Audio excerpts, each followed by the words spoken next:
It conducts investigations into issues that may be the basis for drafting new laws. Well, it's far from tranquil within the committee itself, as we find out in this report by Special Assignments correspondent Pat Clawson. It's called Senate Labor Committee in Conflict.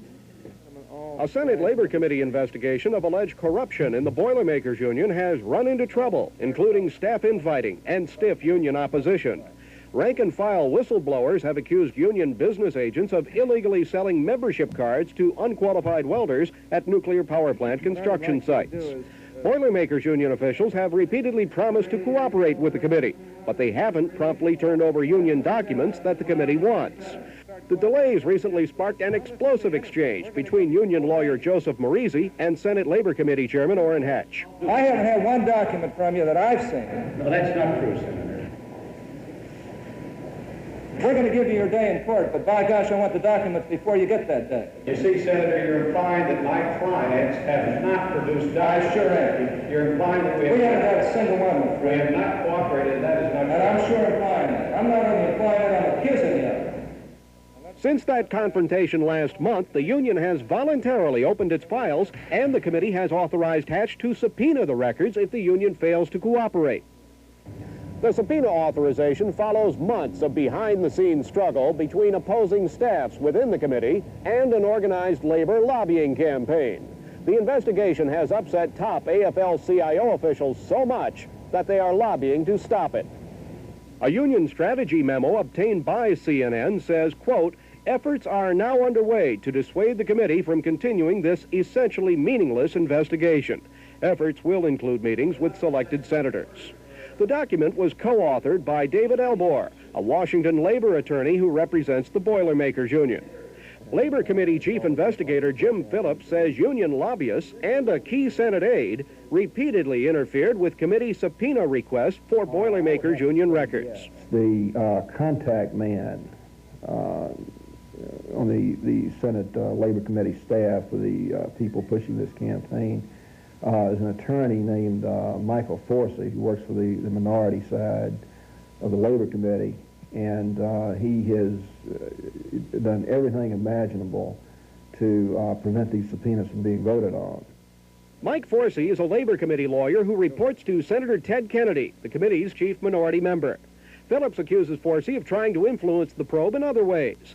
The investigator cites a recent committee strategy session concerning union members' testimony about making extortionate payoffs to union officials in order to get work.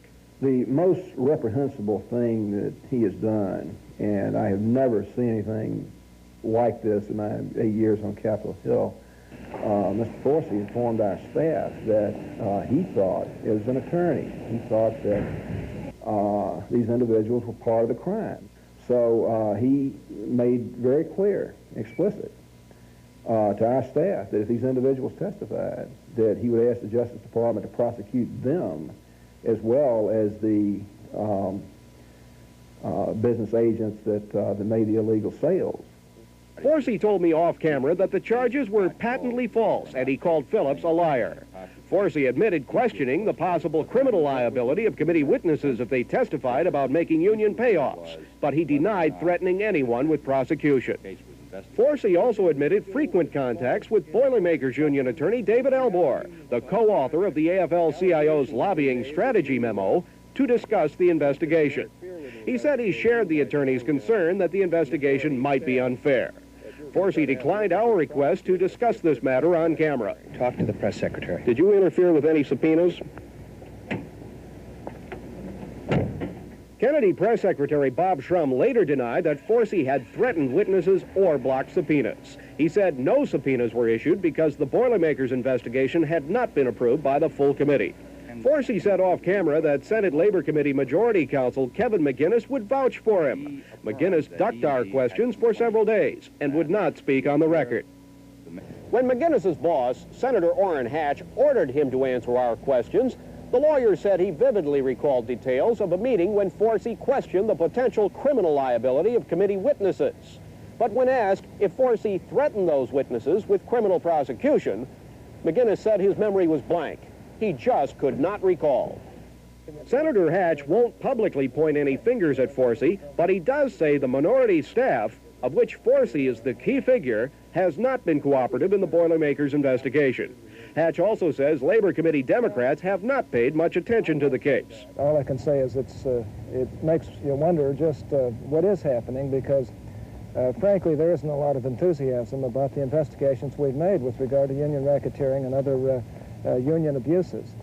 And I suspect that part of it is because the unions are Democrats, the union leaders are Democrats, and they support the Democratic Party. But one union whistleblower, Gary Boring of Pennsylvania, is more direct with criticism. Boring says he's repeatedly asked to meet with Forsey to discuss union corruption. Did he ever meet with you? No, he hasn't to this day. Hasn't called me back to set up a new appointment. He's dealing with the union, and the hell with us. Regardless of the conflict between Senate staffs on this investigation, it's clear that the Boilermakers Union supports several senators who are members of the Labor Committee. Records at the Federal Elections Commission show the union's political action arm has contributed $16,800 to committee members since 1980. Most of that money was given to 6 senators after the committee's investigation of the union started. Ohio Democrat Howard Metzenbaum, $5,000. Vermont Republican Robert Stafford, $3,000. Connecticut Republican Lowell Weicker, $2,000. Hawaii Democrat Sparky Matsunaga, $1,000. Connecticut Democrat Chris Dodd, $500. And Michigan Democrat Donald Regal, $100. Of those senators, only Regal has ever attended a Boilermakers hearing. He briefly appeared at one hearing to criticize a committee witness, then left. Pat Clawson, CNN Washington, on special assignment.